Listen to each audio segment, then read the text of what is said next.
தம்பி உன் பேர் என்ன ராஜா? சத்தமா சொல்லு. அப்பாஸ். ஆஹா, அப்பாஸ்க்கு எல்லாரும் ஒரு கைதட்டு கொடுங்க. காரணம், ஒரு இஸ்லாமிய மாணவன் இந்த இடத்துல ஒரு கூட்டம் கேட்க வந்திருக்கான். இந்த பள்ளி மாணவர்களுக்கென்றே ஆட்சி நடத்துகின்ற ஆட்சி நம்ம திராவிட மாடல் ஆட்சி. காரணம் என்னன்னா, நான்லாம் சின்ன பையனா பாட்டு போட்டிக்கெல்லாம் போறப்ப நான் பட்ட பாடு, என்னுடைய திறமையை நான் காட்டுறதுக்கு மேடையே கிடைக்கல. எனக்கெல்லாம் பேச்சு போட்டிக்கு போனேன், 3 வரி கூட பேச முடியல, மண்டல தட்டி அனுப்பிச்சு விட்டாங்க. பேச்சு போட்டிக்கு பாரதியாரை பற்றி பேச போனேன். எங்கள் அம்மா பவுடர்லாம் போட்டு தலையெல்லாம் சீவி விட்டு, மகன் பேச்சு போட்டிக்கு போகிறான்னு, தாமியே பேச்சு போட்டில் நல்லா போய் பேசிட்டு வரேன், ப்ரைஸ் வாங்கிட்டு வரேன் அப்படின்னு எங்கள் அம்மா அனுப்பிவிட்டாங்க. நான் போய் பேச்சு போட்டில் எப்படி பேசினேன் தெரியுமா? பாரதியாரை பற்றி 7ஆம் வகுப்பு படிக்கிறப்ப. இந்த பேச்சு போட்டியில நான் பேச போகிற தலைப்பு பாரதியார். அந்த பாரதியார் ஒரு பாரதியார். அவர் ஏன் பாரதியார்? அவர் பாரதியார், அதனால தான் பாரதியார். இந்த பாரதியார் ஒரு பாரதியார். பாரதியாருங்கிற வார்த்தையை தவிர அம்புட்டு மறந்து போச்சு. வாத்தியார் சட்டையை பிடிச்சி இழுத்து தொலைச்சிருவேன், உன் முகரைக்கு பேச்சு போட்டியா போட அடித்து துரத்து விட்டார். நான் வீட்டுக்கு வர்றேன். எங்கள் அம்மா மகன் ப்ரைஸ் வாங்கிட்டு வருவான்ட்டு ஆசையாக பார்த்துக்கிட்டு இருக்காங்க. எங்கடா ப்ரைஸு? ப்ரைஸா அடிச்சு விட்டாங்கம்மா, ஒரு வரி கூட பேச முடியலப்பா அப்படின்னு அழுதேன். எங்கள் அம்மா சொன்ன வாக்கியம், அந்த வாத்தியார் என்னடா உன் திறமையை முடிவு பண்ணுறது? பெத்த தாய், நான் சொல்கிறேன்டா, அடுத்த பேச்சு போட்டியில் நீ தான்டா ப்ரைஸ் வாங்குவேன், வேணாமா திரும்ப அடிப்பாங்கன்னு. எங்கள் அம்மா எழுதி கொடுத்த ஒரு 10 வரியை அடுத்த பேச்சு போட்டியில் பேசினேன். எனக்கு அன்னைக்கு கிடைச்சது 3வது பரிசு. 3வது பரிசுக்குன்னே பள்ளிக்கூடத்தில் ஒரு பொருள் வச்சுருப்பான், பிளாஸ்டிக் சோப் டப்பா. லியோனி பேச்சு போட்டி பிளாஸ்டிக் சோப் டப்பா. அன்னைக்கு நான் வாங்கின பிளாஸ்டிக் சோப் டப்பா தான் இன்னைக்கு இந்த சைதாப்பேட்டையில் இத்தனை ஆயிரம் மக்கள் முன்னால் 9 காலுக்கு பேசி கைதட்டு வாங்குறேன்னா அந்த பள்ளியில் எனக்கு கிடைத்த அந்த சின்ன அங்கீகாரமும் பரிசும் தான். அண்மையில் ஜி தமிழில் நடக்கிற சரிகமப்பா அப்படிங்கிற ஒரு நிகழ்ச்சிக்கு நான் சிறப்பு விருந்தினராக போயிருந்தேன். அப்போ யோகஸ்ரீன்னு ஒரு பொண்ணு, அந்த பொண்ணு ஒரு அரசு பள்ளியில் படிக்கிற மாணவி, கரூரில் தாந்தோணி மலையில் படிக்குது. அந்த பொண்ணுக்கிட்ட, எப்படிம்மா நீ மியூசிக் எது படிச்சிருக்கியா? அப்படிலாம் என்னன்னே தெரியாதுங்க, நீ என்ன பாட்டம்மா பாடி எல்லாத்துக்கிட்டையும் பாராட்டு வாங்கினோன்னே பி சுசீலா அம்மாவோட பாட்டை அந்த பொண்ணு பாடிச்சு பாருங்க. மன்னவனே அழலாமா, கண்ணீரை விடலாமா, உன்னுயிராய் நான் இருக்க, என் உயிராய் நீ இருக்க, மன்னவா மன்னவா மன்னவா மன்னவனே. அந்த பொண்ணு அப்படியே கையை பிடிச்சி, சாமி எப்படி சாமி இப்படிலாம் பாடுறேன்னு அந்த பொண்ணு சொல்லிச்சு. நம்ம திராவிட மாடல் ஆட்சியில் கலை திருவிழான்னு ஒரு போட்டி வச்சாங்க. அந்த போட்டியில் கரூர் மாவட்டத்தில் சிறந்த பெண்ணாக தேர்ந்தெடுக்கப்பட்டேன். மாநில அளவில் நடைபெற்ற போட்டியில் நான் பரிசு வாங்கி அன்பில் மகேஷ் பொய்யாமொழி பள்ளி கல்வித்துறை அமைச்சர் கையிலையும் உங்கள் கையிலையும் நான் பரிசு வாங்கினையா. அப்போத்தான் என்னுடைய திறமை வெளியில் வந்துச்சு. அதன் பிறகு தொலைக்காட்சியில் என்னை அழைத்து பாட வைத்தார்கள் அப்படின்னு சொல்லி மாணவர்களுடைய திறமைக்கு இன்று கோடை காலத்தில் கலை பயிற்சி நடத்துகின்ற ஆட்சி நம் திராவிட மாடல் ஆட்சி தான். வருகின்ற 2026 ஆகஸ்ட் 15 அன்று மீண்டும் சென்னை கோட்டையிலே கொடியேற்ற போவது எங்கள் தளபதி மு.க. ஸ்டாலின் அவர்கள் தான். எடப்பாடி பழனிசாமி எங்கே கொடியேற்றிட்டு இருப்பார்னா, சிலுவம்பாளையத்தில் அவர் வீட்டு முன்னாடி ஒரு கொடிமரத்தை ஊனி ஏற்றி சலிட் அடித்து அவராக முட்டாய் கொடுத்துக்கிட்டு இருப்பார். முக்குளத்தோர் புலிப்படையினுடைய தலைவர் அருமை சகோதரர் கருணாஸ் அவர்களுடைய அந்த பேச்சை பார்த்துட்டு நான்லாம் அவர் மாதிரி பேசுனேன்னா இங்கனையே ரத்தம் கைக்கி படுத்துருவேன். ஆஸ்பத்திரியில் கொண்டு போய் மூக்கில் டியூப்பை சுருக்கி குளுக்கோஸ் தான் ஏற்றணும், மாசெண்ணன் தான் வந்து ரெக்கமெண்ட் பண்ணணும்.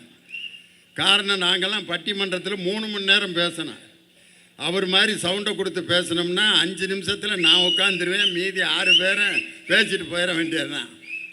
என் அன்பு தம்பி கருணாசனுடைய பேச்சை கேட்டபோது ஒரு சிங்கமும் ஒரு புலியும் மேடையில் சீறி கொண்டிருந்த அந்த காட்சியை நான் பார்த்தேன். தேசியத்தையும் ஆன்மீகத்தையும் இரு கண்களாக கொண்ட பசும்பொன் முத்துராமலிங்க தேவர் அவர்களுடைய அடியொற்றி வாழ்ந்து கொண்டிருக்கக்கூடிய அன்பு தம்பி ஐயா பசும்பொன் முத்துராமலிங்க தேவர் அவர்கள் ஒரு முறை தாய்லாந்து நாட்டிற்கு அழைக்கப்பட்டிருந்தார். அந்த நாட்டிற்கு அவர் சென்ற பொழுது அந்த நாட்டினுடைய பாரம்பரியத்திற்கு தகுந்தாற் போல ஒரு வரவேற்பு கொடுத்தார்கள். எப்படின்னா, பெண்கள் எல்லாம் அவர்களுடைய கூந்தலை அப்படியே விரித்து, ஒரு 1000 பெண்கள் இந்த பக்கம் 500 பேர், இந்த பக்கம் 500 பேர் கூந்தலை எல்லாம் விரித்து படுத்திருக்கணும். அந்த கூந்தல் மேலே விருந்தினர் நடந்து வரணும். ஐயாவை வந்து கூப்பிட்ருக்காங்க. எங்கள் நாட்டினுடைய முறைப்படி 1000 பெண்களுடைய கூந்தலில் நீங்கள் நடந்து வரணும், இதுதான் எங்கள் நாட்டினுடைய வரவேற்பு அப்படின்னு சொல்லி ஐயாவை கூப்பிட்ருக்காங்க. அப்போ ஐயா தேவர் திருமகனார் சொன்ன பதில், எங்கள் நாட்டில் பெண்களை தெய்வமாக கருதுகிறோம், அந்த பெண்களுடைய கூந்தலின் மீது நடந்து வந்துதான் இந்த நாட்டினுடைய மரியாதையை நான் ஏற்க வேண்டும் என்ற அவசியம் எனக்கில்லை. முதலாவதாக அந்த 1000 பெண்களையும் எழுந்து நின்று எனக்கு வணக்கம் சொல்ல சொல்லுங்கள், அது போதும் என் பெண்களுக்கு நான் கொடுக்கின்ற மரியாதை என்று வெளிநாட்டில் சென்று நமது தமிழ் பண்பாட்டையும் பாரம்பரியத்தையும் காப்பாற்றிய ஐயா தேசியத்தையும் ஆன்மீகத்தையும் 2 கண்களாக பார்க்கின்ற பசும்பொன் தேவர் திருமகனாருடைய புலிப்படையினுடைய தலைவர் என் அரும்பு தம்பி கருணாஸ், அவருக்கு நான் மிகப்பெரிய ரசிகன். என்னைக்கு அவர் லொடுக்கு பாண்டியா நடித்தார் பார்த்தீங்களா, அப்போ இருந்தே நான் ரசித்து அவருக்கு ஃபோன் பண்ணி பாராட்டு தெரிவித்தேன். அந்த லொடுக்கு பாண்டியா நடிக்கிறப்ப நான் ரசித்த காட்சி எதுன்னா, அந்த வீட்டில் அப்படியே அலைஞ்சிட்டு இருக்கிறப்ப ஒரு ஃப்ரிட்ஜை திறப்பார். அப்போ ஒரு பீர் பாட்டில் இருக்கேன், அதை எடுத்து சில பேர் குடிப்பேன் அல்லது ஆகாம்பான். ஆனால் இவர் ஒரு சிவாஜி கணேசன் பாட்டை பாடுவார். தெய்வமே தெய்வமே நன்றி சொல்வேன், தெய்வமே தேடினேன் அப்படின்ட்டு பீரை தேடுவார். தேடினேன் கண்டு கொண்டேன். அந்த பீரை பார்த்துட்டு அவர் பண்ண அந்த முதல் படத்தினுடைய ஆக்ஷன்லேயே இவர் மிகச்சிறந்த நடிகராக வருவார் என்று எல்லோருடைய பாராட்டையும் பெற்ற நடிகர். அவருடைய நடிப்பை மட்டும்தான் நம்ம ரசிச்சிருக்கோம். இதுவரை அவருடைய அரசியல் பேச்சை நான் நேரடியாக கேட்டதில்லை. இன்று தான் என் தம்பியின் பேச்சை நேரடியாக நான் கேட்கின்ற வாய்ப்பு. அவர் நினைத்தது போல 2026 எங்கள் தளபதி மீண்டும் 7வது முறையாக திராவிட முன்னேற்ற கழகத்தின் ஆட்சியை நிறுவும் போது அவர் கண்ட கனவும் கோரிக்கையும் நிச்சயமாக நிறைவேறும் என்று இந்த நேரத்திலே சொல்லி, அன்பு தம்பிக்கு ஒரு அன்பான வேண்டுகோள். எங்கள் ஐயாவினுடைய குரு பூஜை ஒவ்வொரு ஆண்டும் அக்டோபர் மாதம் அங்கே நடக்கும்.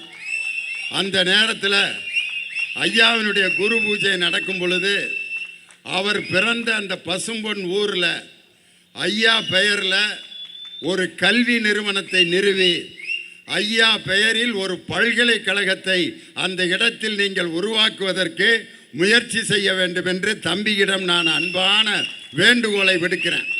காரணம், கோயில்பட்டிக்கு நான் ஒரு தடவை போயிருந்தப்ப பசும்பொன் தேவர் திருமகன் அறக்கட்டளைன்னு ஒரு அறக்கட்டளை நிறுவி, பரமசிவம் அப்படிங்கிறவர் தான் அதுக்கு. ஐயா கொஞ்சம் சவுண்டை குறைங்க, அப்புறம் அடிச்சுக்கலாம் விசில்.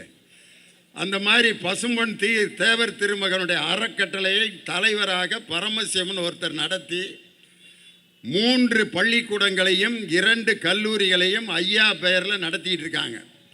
அதுபோல் ஐயா பிறந்த அந்த ஊரில் அவருடைய பெயரில் ஒரு கல்லூரியை உங்களுடைய அறக்கட்டளை சார்பாக நிறுவி அடுத்த குரு பூஜையில் அதற்கான அடிக்கல் நாட்டு விழாவை எங்களுடைய திராவிட மாடல் முதலமைச்சர் தளபதி மு.க. ஸ்டாலின் அவர்களுடைய திருக்கரங்களால் அந்த அடிக்கலை நாட்டணும் அப்படின்னு தம்பிக்கிட்ட ஒரு அன்பான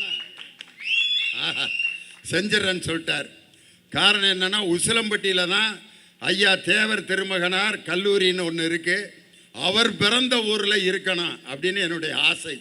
அந்த ஆசையை நான் தெரிவித்து நம்ம துர்ராஜிக்கிட்ட பக்கத்தில் உட்காந்துருந்தேன்.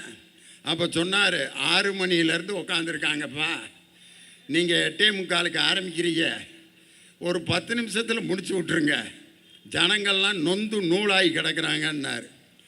நான் உண்மையிலே மேடையில் நிற்கிற பேச்சாளர் மட்டும் இல்லை, நான் 33 வருஷம் வாத்தியார். மொதல் பீரியடில் பாடம் எப்படி நடத்தினா, 7வது பீரியடில் பாடம் எப்படி நடத்தணும்னு எனக்கே தெரியும்.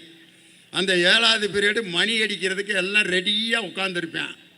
அப்போ போய் வானாகி மண்ணாகி வெளியாகி ஒளியாகி ஊனாகி உயிராகின்னொன்னே நாங்கள் இதெல்லாம் கேட்டு வீணாகி போயிட்டோம்யா, பெல் அடித்தோன்னு ஓடணும்யாம்பாங்க. பயல்கள்கிட்ட கேட்போம், உங்களுக்கு ஒரே பியூன் தாண்டா மணி அடிக்கிறாரு, அவர் காலையில் ஒரு மணி அடிப்பார், சாயங்காலமாக அதே ஆள் தான் அடிக்கிறான், எந்த மணியிட அவங்களுக்கு ரொம்ப பிடிக்கும்னு கேட்டால் காலையில் அடிக்கிறப்ப அடிச்சிட்டியா இளவு மணியை அப்படிம்பாங்க, சாயந்தரம் அடிக்கிறப்ப அடியா அப்படின்ட்டு அவரை நேசிக்கிறான். என்ன காரணம்னா அந்த வகுப்புலேருந்து விடுதலையாகி ஓடுற நேரம். அதனால் மாணவர்களுக்கு பாடம் நடத்தி பழக்கப்பட்ட எனக்கு இங்கே உட்காந்துருக்கிற முன்னால் உட்காந்துருக்கவங்களை பற்றி கூட நான் கவலைப்படல.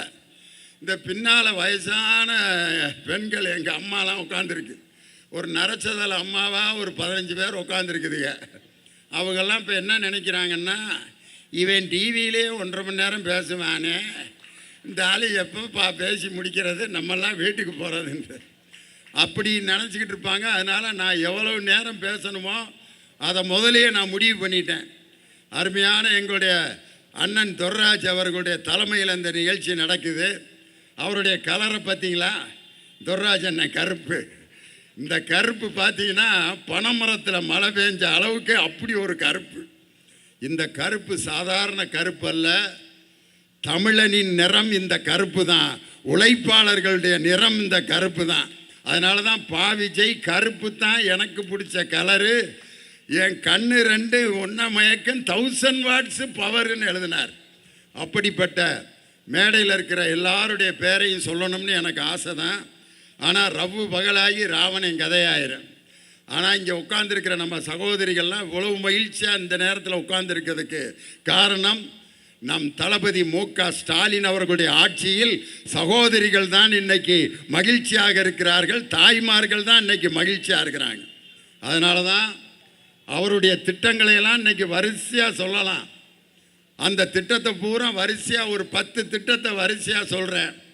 மகளிர் உரிமை தொகை திட்டம், விடியல் பயணம் திட்டம், தமிழ் புதல்வன் திட்டம், புதுமை பெண் திட்டம், காலை சிற்றுண்டி திட்டம், அலைகள் திட்டம், கயல் திட்டம் அப்படின்னு சொல்லி கிட்டத்தட்ட ஒரு 50 திட்டங்களை வரிசையாக நம்ம சொல்லிக்கிட்டே இருக்கலாம். இன்றைக்கி நான் கேட்குறேன், முன்னாள் முதலமைச்சர் எதிர்க்கட்சி தலைவர் எடப்பாடி பழனிசாமி அவர்களை கேட்குறேன், உங்கள் 4 வருஷத்தில் இது மாதிரி ஒரு 20 திட்டத்தை வரிசையாக சொல்லுங்கண்ணே அப்படின்னா அவர் திருப்பி என்ன சொல்கிறாருன்னா, நாங்கள் எங்களுடைய ஆட்சியில் அந்த பேப்பர் எடுப்பேன், அவர் திட்டத்தை சொல்கிறதுக்கே பேப்பரில் எழுதி ஒருத்தன் கொடுக்குறேன், அதை வாங்கி நாங்கள் 4 ஆண்டுகளில்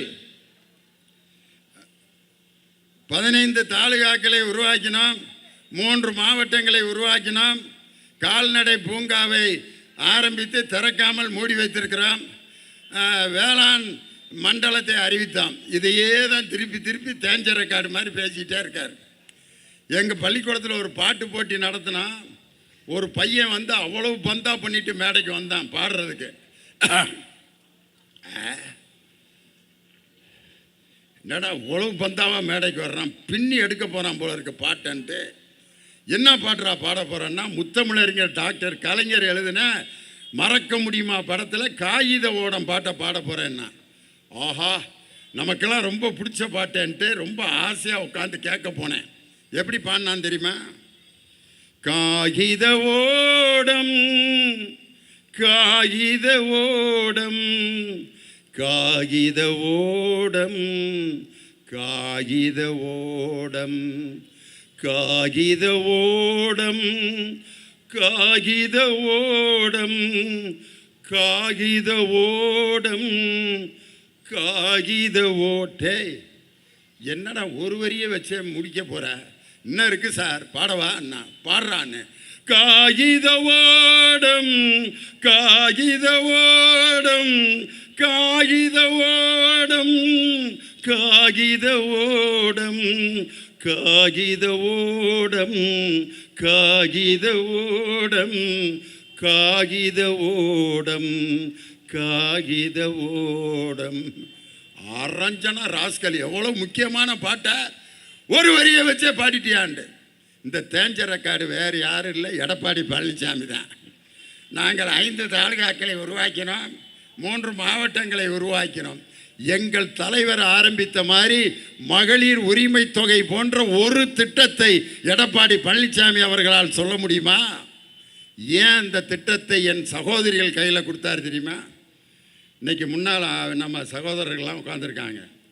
கல்யாணம் முடித்தவங்களா முடிக்காதவங்களான்ட்டு ஏதாவது அடையாளம் இருக்கா? ஒரு ஆள்கிட்ட முடித்தாலும் அதே மாதிரி தான் இருக்கேன், முடிக்காதாலும் அதே மாதிரி தான் உட்காந்துருக்காங்க. ஏதாவது ஒரு அடையாளம், முடித்தவரா முடிக்காதவரா? ஒன்றும் கிடையாது.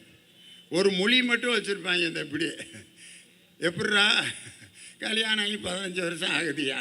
எப்பட்றா? எவனோ அவன் தலையில் வகுத்தில் கட்டியிருந்த நெருப்பை தூக்கி என் தலையில் விட்டுட்டு போயிட்டாங்க, நாங்கள் பாராப்படுறேன்னு. அதை வச்சு வேணால் கண்டுபிடிக்கலாம். ஆனால் என் சகோதரிகளுடைய முகத்தை பார்த்தாலே அவங்க கல்யாணம் ஆயிடுச்சா இல்லையாங்கிறத கண்டுபிடிச்சிடலாம். இந்த அம்மா கைதட்டுறாங்க பாரு, என் சகோதரி முகத்திலேயே எழுதியிருக்கு இந்த மேரேஜ் ஆயிடுச்சுன்ட்டு. எப்படி? இங்கே ஒரு பொட்டு, இந்த கோட்டுக்கு நடுவில் ஒரு பொட்டு. ஆம்பளை யாராவது கல்யாணத்துக்கு ஒரு அடையாளம் வச்சுருக்கீங்களா? அவங்க வச்சுருப்பாங்க. நான் ஒரு அம்மாட்ட கேட்டேன், எதுக்குமா அந்த கோட்டுக்கு நடுவில் பொட்டு வைக்கிறேன்னா, எல்லாம் வைக்கிறாளுங்க அதனால தான் நானும் வைக்கிறேன்னு. இன்னொரு அம்மாவை கேட்டேன், இதையும் வைக்கலைன்னா ஒரு 10 பேர் சைக்கிள் எடுத்துக்கிட்டு பின்னாடியே அலையிறேன், அவனுங்கள்ட்ட இருந்து தப்பிக்கிறதுக்கு தான் இந்த பொட்டை பெருசு பெருசாக வச்சுக்கிட்டு இருக்கேன்னு. பொட்டு வைக்கிறதுக்கு வேறு காரணம் இருக்குது. வலது பக்க வகுடு பிறந்த வீடு, இடது பக்க வகுடு புகுந்த வீடு, 2 வீட்டுக்கும் மங்களத்தை தர வேண்டும் என்பதற்காக ஒரு பெண் கோட்டுக்கு நடுவில் பொட்டு வைக்கிறான். தாலி கூட அவங்க கையில் இருக்க போய் தான் நிம்மதியாக இருக்குது. ஆம்பளை கழுத்தில் தாலியை கட்டி விட்டுருந்தா 1 கிராம் கழுத்தில் மிஞ்சிருக்குமா? 1/2 கிராம் இருந்தால் கூட அடகு வச்சு கட்டிங்க ஊற்றிருப்பேன் நம்பால். அந்த மஞ்சள் கயிறை போதையில் கூட இதை வேற சை அப்படின்னு கலட்டி தூக்கி போட்டுருவேன். அவங்க கழுத்தில் இருக்க போய் தான் நிம்மதியாக தொங்கிட்டு இருக்கான். அதை எவ்வளவு பத்திரமா பாதுகாப்பாங்கன்னா, ஒரு குங்குமம் கொடுத்தா இங்கே கொஞ்சம் வச்சு, நெத்தியில் கொஞ்சம் வச்சு, செவுத்து பக்கம் திரும்பி அந்த தாலி கொடி எடுத்து கண்ணில் ஊற்றி, ஏமா அதில் குங்குமம் வைக்கிறேன்னா அதில் அவர் இருக்கார். அவன் தண்டி இருக்கான், புலி மூட்டை ராமசாமி மாதிரி. ஒரு ஆட்டோவில் உக்காந்தா ஆட்டோ முழுதும் இருக்குது.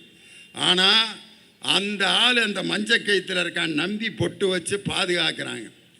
பிள்ளை பெக்கிற உரிமை கூட அவங்கள்ட்ட கொடுக்க போய் தான் நிம்மதியாக 10 மாதம் கழித்து நம்மெல்லாம் பிள்ளையா பிறக்கிறான். ஆம்பளைகளுக்கு பிள்ளை பெக்கிற கடமையை இயற்கை கொடுத்துருந்தா 6 மாதத்தில் டாக்டரை கூப்பிட்டு, ஐயா இதை அறுத்துறியா, நம்மளால் தூக்கிட்டு தெரிய முடியல, இதை 10 மாதம் எவன் சமைப்பான் அப்படின்னு. இந்த 3 பொறுப்புகளும் பெண்களிடம் ஒப்படைக்கப்பட்டதால் நம்ம பாதுகாப்பாக இருக்கோம். அதனால்தான் உரிமை தொகையை ஆண்களுக்கு தருவதற்கு பதிலாக எங்கள் தாய்மார்களுக்கு கொடுத்த ஒரே தலைவன் நம் தளபதி மு.க. ஸ்டாலின் மகளிர் உரிமை தொகையை பெண்களுக்கு கொடுத்ததற்கு காரணம் தான். அதை விட நம்ம மக்கள் நல்வாழ்வுத்துறை அமைச்சர் இன்னைக்கு ஐநா சபையில் அவருக்கு விருது கொடுக்கப்பட்டிருக்கிறது என்றால், இந்தியாவிலேயே மக்கள் நல்வாழ்வுத்துறைக்கு ஐநா சபை விருது பெற்ற ஒரே மக்கள் நல்வாழ்வுத்துறை அமைச்சர் நம்ம மா சுப்பிரமணியன் அண்ணன் தான். எதுக்காக? மக்களை தேடி மருத்துவம். அது பார்த்தீங்கன்னா நம்மளுக்கு இப்போ ஒற்ற நோய்களை உடனே கண்டுபிடிச்சிடலாம். மெட்ராஸ் ஐ வந்துச்சுன்னா அந்த ஐ வந்தவனை ஒருத்தனை இப்படி கண்ணாடியை கலட்டினான்னா 10 பேருக்கு ஒட்டிக்கிறான். அம்மா வந்துச்சுன்னா வீட்டில் 4 பேருக்கு வந்துடும். டைஃபாய்டு ஃபீவர் வந்துச்சுன்னா அப்பாவுக்கு வந்துச்சுன்னா மகனுக்கு வந்துடும். ஆனால் தொற்றாத நோய்களை கண்டே பிடிக்க முடியாது. அது பார்த்தீங்கன்னா ப்ரெஷர், சுகர். ஒரு அம்மா 100 நாள் வேலை பார்த்துக்கிட்டு இருக்கு, திடீர்னு பொத்துன்னு விழுந்துருச்சு, அக்கா அப்படின்னு. பக்கத்தில் இருக்க அக்காலாம் தூக்கிட்டு போய் ஆஸ்பத்திரியில் போட்டு அந்த டாக்டர் கையில் ஒரு துணியை சுற்றி ப்ரெஷர் பார்க்குறாரு. ப்ரெஷரை பார்த்துட்டு சொல்கிறாரு, ப்ரெஷர் 400 இருக்குது. 400 இன்னும் ஒரு 100 வேணால் சேர்த்துக்கப்பா, கம்மியாக இருக்குதா அப்படி. ப்ரெஷர்னா ரத்த அழுத்தம், இன்னும் 100 சேர்த்துக்க நீ வாட்டுக்கு சொல்கிற, 50 சேர்ந்தாலே நீ செத்துருவ. அப்படியா? அதுக்கு என்னப்பா அர்த்தம்? உன் உடம்புல இருக்க ரத்த அழுத்தம் கூடிருச்சு. தெரியல அந்த அம்மாவுக்கு பிளட் ப்ரெஷர்னா என்னன்னு தெரியல. இன்னொரு அம்மா ரேஷன் கடையில் நின்றுட்டு இருக்கு, மயக்கம் போட்டு விழுகுது. பிளட் டெஸ்ட் பார்த்தா சக்கரை 300 இருக்குமாங்கிறாங்க. அந்த அம்மா சொல்லுது, எங்கள் வீட்டில் டப்பாவில் 500 கிராம் தான் இருக்குது சர்க்கரை, என் உடம்புக்கு எப்படி 300 வந்துச்சுன்னு. உன் உடம்புல 300 கிராம் சர்க்கரை இருக்கு, இருந்துட்டு போகுதுப்பா. அது இருந்தால் என்ன அப்படின்னா, இன்னும் கொஞ்சம் கூடுச்சுன்னா உன் உயிருக்கே ஆபத்து. சுகர்னா என்னான்னு தெரியல, ப்ரெஷர்னா என்னான்னு தெரியல. மக்களை தேடி மருத்துவம் என்ற ஒரு திட்டத்தின் மூலம் ஒவ்வொருத்தரையும் போய் செக்கப் பண்ணி தொற்றாத நோய்களை கண்டுபிடித்து இதுவரைக்கும் காப்பாற்றப்பட்ட உயிர்கள் எத்தனை என்றால் 2,74,00,000 உயிர்கள் காப்பாற்றப்பட்டிருப்பது நமது மக்கள் நல்வாழ்வுத்துறையினுடைய மிகப்பெரிய திட்டம் இல்லையா? இங்கே பாருங்க, 2 ஸ்கூல் பையன், ஒரு பையன் உட்கார்ந்துருக்கான்.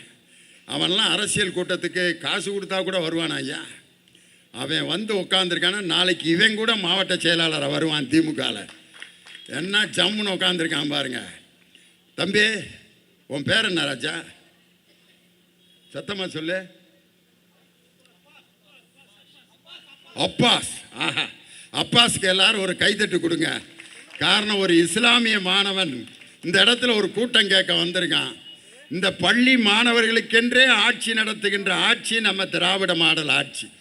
காரணம் என்னன்னா, நான்லாம் சின்ன பையனா பாட்டு போட்டிக்கெலாம் போகிறப்ப நான் பட்ட பாடு, என்னுடைய திறமையை நான் காட்டுறதுக்கு மேடையே கிடைக்கல. எனக்கெல்லாம் பேச்சு போட்டிக்கு போனேன், 3 வரி கூட பேச முடியல, மண்டலை தட்டி அமுச்சு விட்டாங்க.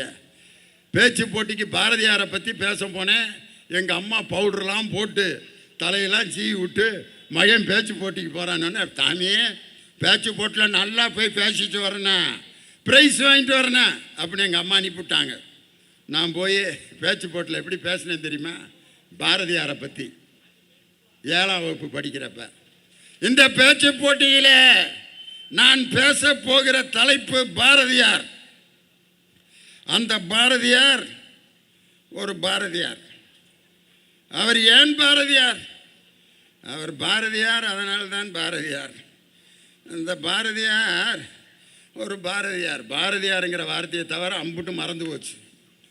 வாத்தியார் சட்டையை பிடிச்சி இழுத்து தொலைச்சிருவேன், உன் முகரைக்கு பேச்சு போட்டியா போட அடித்து துரத்து விட்டார். நான் வீட்டுக்கு வர்றேன், எங்கள் அம்மா மகன் ப்ரைஸ் வாங்கிட்டு வருவான்ட்டு ஆசையாக பார்த்துக்கிட்டு இருக்காங்க. எங்கடா ப்ரைஸா அடிச்சு விட்டாங்கம்மா, ஒரு வரி கூட பேச முடியலப்பா அப்படின்னு அழுதேன். எங்கள் அம்மா சொன்ன வாக்கியம், அந்த வாத்தியார் என்னடா உன் திறமையை முடிவு பண்ணுறது? பெத்த தாய், நான் சொல்கிறேன்டா, அடுத்த பேச்சு போட்டியில் நீ தான்டா ப்ரைஸ் வாங்குவேன், வேணாமா திரும்ப அடிப்பாங்கன்னு. எங்கள் அம்மா எழுதி கொடுத்த ஒரு 10 வரியை அடுத்த பேச்சு போட்டியில் பேசினேன். எனக்கு அன்னைக்கு கிடைச்சது 3வது பரிசு. 3வது பரிசுக்குன்னே பள்ளிக்கூடத்தில் ஒரு பொருள் வச்சுருப்பான், பிளாஸ்டிக் சோப் டப்பா. லியோனி பேச்சு போட்டி பிளாஸ்டிக் சோப் டப்பா. அன்னைக்கு நான் வாங்கின பிளாஸ்டிக் சோப் டப்பா தான் இன்னைக்கு இந்த சைதாப்பேட்டையில் இத்தனை ஆயிரம் மக்கள் முன்னால் 9 காலுக்கு பேசி கைதட்டு வாங்குறேன்னா அந்த பள்ளியில் எனக்கு கிடைத்த அந்த சின்ன அங்கீகாரமும் பரிசும் தான். அண்மையில் ஜி தமிழில் நடக்கிற சரிகமப்பா அப்படிங்கிற ஒரு நிகழ்ச்சிக்கு நான் சிறப்பு விருந்தினராக போயிருந்தேன். அப்போ யோகஸ்ரீன்னு ஒரு பொண்ணு, அந்த பொண்ணு ஒரு அரசு பள்ளியில் படிக்கிற மாணவி, கரூரில் தாந்தோணி மலையில் படிக்குது. அந்த பொண்ணுக்கிட்ட, எப்படிம்மா நீ மியூசிக் எது படிச்சிருக்கியா? அப்படிலாம் என்னன்னே தெரியாதுங்க, நீ என்ன பாட்டம்மா பாடி எல்லாத்துக்கிட்டையும் பாராட்டு வாங்கினோன்னே பி சுசீலா அம்மாவோட பாட்டை அந்த பொண்ணு பாடிச்சு பாருங்க. மன்னவனே அழலாமா, கண்ணீரை விடலாமா, உன்னுயிராய் நான் இருக்க, என் உயிராய் நீ இருக்க, மன்னவா மன்னவா மன்னவா மன்னவனே. அந்த பொண்ணு அப்படியே கையை பிடிச்சி, சாமி எப்படி சாமி இப்படிலாம் பாடுறேன்னு அந்த பொண்ணு சொல்லிச்சு. நம்ம திராவிட மாடல் ஆட்சியில் கலை திருவிழான்னு ஒரு போட்டி வச்சாங்க. அந்த போட்டியில் கரூர் மாவட்டத்தில் சிறந்த பெண்ணாக தேர்ந்தெடுக்கப்பட்டேன். மாநில அளவில் நடைபெற்ற போட்டியில் நான் பரிசு வாங்கி அன்பில் மகேஷ் பொய்யாமொழி பள்ளி கல்வித்துறை அமைச்சர் கையிலையும் உங்கள் கையிலையும் நான் பரிசு வாங்கினையா. அப்போத்தான் என்னுடைய திறமை வெளியில் வந்துச்சு. அதன் பிறகு தொலைக்காட்சியில் என்னை அழைத்து பாட வைத்தார்கள் அப்படின்னு சொல்லி மாணவர்களுடைய திறமைக்கு இன்று கோடை காலத்தில் கலை பயிற்சி நடத்துகின்ற ஆட்சி நம் திராவிட மாடல் ஆட்சி தான். அந்த 2 மாதத்தில் அவன் வீணாயிருவான்ட்டு கலை பயிற்சி நடத்தி அந்த சிறந்த மாணவர்களுக்கு கலை சிற்பின்னு பட்டம் கொடுக்க போகிறாங்க. இப்படிப்பட்ட பாட்டு கேட்குறதுக்கு நம்ம அந்த காலத்திலேருந்து எப்படிப்பட்ட சிஸ்டம்லாம் வச்சுருந்தோம். ரெக்கார்டு பிளேயரில் பாட்டு போடுவான். அன்றைக்கெல்லாம் பொண்ணு மாப்பிள்ளை கல்யாண வீட்டுக்கு வந்தால் ஒரு பாட்டு போடுவாங்க. மணமகளே மருமகளே வா வா, பாட்டை போடுறா. உன் வலது காலை எடுத்து வைத்து வா வா. அந்த பொண்ணு வலது காலை இப்படி எடுத்து வைக்கான். ஆனால் ரெக்கார்டில் என்ன ஆயிரும்னா உன் வலது வலது வலது வலது அப்படியே நின்றுக்கிறேன். அந்த பொண்ணு எடுத்து வச்சுட்டு நான் இன்னும் கொஞ்ச நாள் கழித்து வரேன்னப்பா, சகனமே சரியில்லைன்ட்டு ரெக்கார்டு பிளேயரில் பாட்டு கேட்டுக்கிட்டு இருந்தான். அதுக்கப்புறம் ஆடியோ கேசட். ஏன் பட்டிமன்றம்லாம் வர்ற காலத்தில் ஆடியோ கேசட். லியோனி பட்டுக்கோட்டையா கலியா கண்ணதாசனா என்ற பட்டிமன்றத்தின் 4வது பாகம் 4 கேசட் இருக்கும் ஒரு பட்டிமன்றத்துக்கு. ஆடியோ கேசட்டுக்கு அடுத்து சிடி. அதுக்கப்புறம் பார்த்தீங்கன்னா இப்போ ஒரு பாட்டை கேட்கணும்னா சிடி தேவையில்ல, ஆடியோ கேசட் தேவையில்லை. வீட்டில் ஒரு சின்ன மிஷின் இருக்குது, அதுக்கு பேர் அலெக்சா. அது என்ன பாட்டை சொன்னாலும் போடுது. அலெக்சா அலெக்சா அழகென்ற சொல்லுக்கு முருகா அப்படின்னா அலெக்சா பாடுது. அழகென்ற சொல்லுக்கு முருகா உந்தன் அருளன்றி உலகிலே பொருளேது முருகா. அழகென்ற சொல்லுக்கு முருகா. ஸ்டாப் ஸ்டாப் பண்ணிடுது. இறைவனிடம் கையேந்துங்கள், நாகூர் அனிஃபா பாட்டு. உடனே அலெக்சா பாடுது. இறைவனிடம் கையேந்துங்கள், அவன் இல்லை என்று சொல்லுவதில்லை, பொறுமையுடன் கேட்டு பாருங்கள், அவன் பொக்கிஷத்தை மூடு. ஸ்டாப். சந்தோஷம் பொங்குதே, கிறிஸ்தவ பாட்டு. அலெக்சா பாடுது. சந்தோஷம் பொங்குதே சந்தோஷம் பொங்குதே சந்தோஷம் என்னில் பொங்குதே, அல்லேலூயா இயேசு என்னை ரட்சித்தார், முற்றும் என்னை மாற்றினார், சந்தோஷம் என்னில் பொங்குதே. Alexa stop. நீ இருக்கிறது ஓலக்கொட்டாயா? நீ இருக்கிறது ஓலக்கொட்டாயா? சும்மா நடக்கிறது தவளை கட்டாயா? எல்லா பாட்டையும் அந்த ஒரு அலெக்சா பாடுது. இப்போ அதுவும் இல்லை, உங்கள் மொபைல் ஃபோனில் இத்தினோண்டு கார்டு, மெமரி கார்டு, அதுக்குள்ளே 1000 பாட்டு இன்னைக்கு சேர்த்து வச்சுருக்காங்க. அந்த மெமரி கார்டு செல்ஃபோனுடைய அந்த சிம் கார்டில் இருக்கிற முக்கியமான பொருள் என்ன தெரியுமா? கருவி. அதுக்கு பேர் செமிகண்டக்டர் என்று பெயர். அந்த செமிகண்டக்டர் எந்த நாட்டில் அதிகமாக தயார் செய்கிறார்களோ அந்த நாடு தான் வளர்ச்சி அடைந்த நாடு என்று ஜப்பானும் சைனாவும் அந்த செமிகண்டக்டர் துறையில் இன்று முதலிடத்தில் இருக்கிறது என்பதை தெரிந்து அந்த செமிகண்டக்டர் தொழிற்சாலையை தமிழகத்திற்கு கொண்டு வர வேண்டும் என்று முதலில் இந்தியாவிலேயே முடிவெடுத்த முதலமைச்சர் நம் தமிழகத்தினுடைய முதலமைச்சர். இன்னும் 20 ஆண்டுகளுக்கு பிறகு நடைபெற வேண்டிய அறிவியல் முன்னேற்றத்தை இன்றைக்கு செமிகண்டக்டர் தொழிற்சாலையை கோவை மாவட்டத்தில் சூலூர்லையும் பல்லடத்திலையும் திருப்பூர்லையும் நிறுவப் போகிறேன் என்று பட்ஜெட்டில் அறிவித்த தலைவர் நம் தளபதி மு.க. ஸ்டாலினுங்கிற தலைவர்.